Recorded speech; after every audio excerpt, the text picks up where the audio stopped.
মাগরিবের নামাজের পরে কারো সঙ্গে কথা না বলে একটি দোয়া 7 বার পড়লে আল্লাহ পাক রব্বুল আলামিন আপনার দোয়া কবুল করবেন, ঋণ মুক্তির ব্যবস্থা করে দিবেন, অভাব আল্লাহ তাআলা দূর করে দিবেন।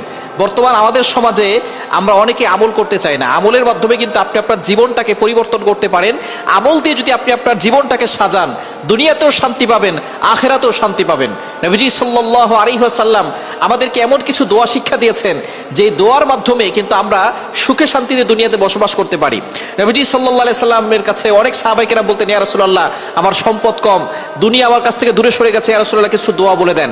আমি ঋণে জর্জরিত হয়ে আছি, ইয়া রাসূলুল্লাহ কিছু দোয়া বলে দেন। নবীজি সাল্লাল্লাহু আলাইহি সাল্লাম তাদেরকে আমল বলে দিতেন। তারা আমল করে অনেকটা উপকৃত হতো, দুনিয়াতে তারা সম্পদের মালিক হয়ে যেত।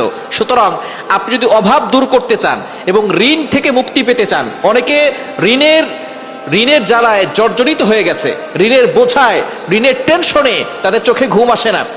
অনেকে লোন নিয়েছে, ঋণ পরিশোধ করতে পারছেন না। আপনি মাগরিবের নামাজের পরে কারো সঙ্গে কথা না বলে আপনি সেখানে বসে কিবলার দিকে মুখ করে একটি দোয়া পড়বেন। হযরত আলী রাদিয়াল্লাহু তাআলা আনহু বলেছেন, এই দোয়াটা যে ব্যক্তি পড়বে তার যদি পাহাড় সম পরিমাণ ঋণ থাকে, আল্লাহ তাআলা সেই ঋণ মুক্তির ব্যবস্থা করবেন এবং আল্লাহ পাক রব্বুল আলামিন তার অভাব দূর করবেন। যখন আপনি ঋণ মুক্তি হবে তখন আপনি আস্তে আস্তে সম্পদশালী হতে পারবেন। সুতরাং দোয়াটি হচ্ছে, আল্লাহুম্মা কফিনি বিহালালিকা আন হারামিক ওয়াগনিনি বিফদলিকা আম্মান সিওয়াক। এই দোয়াটা মাগরিবের নামাজের পরে কতবার পড়বেন? 7 বার পড়বেন।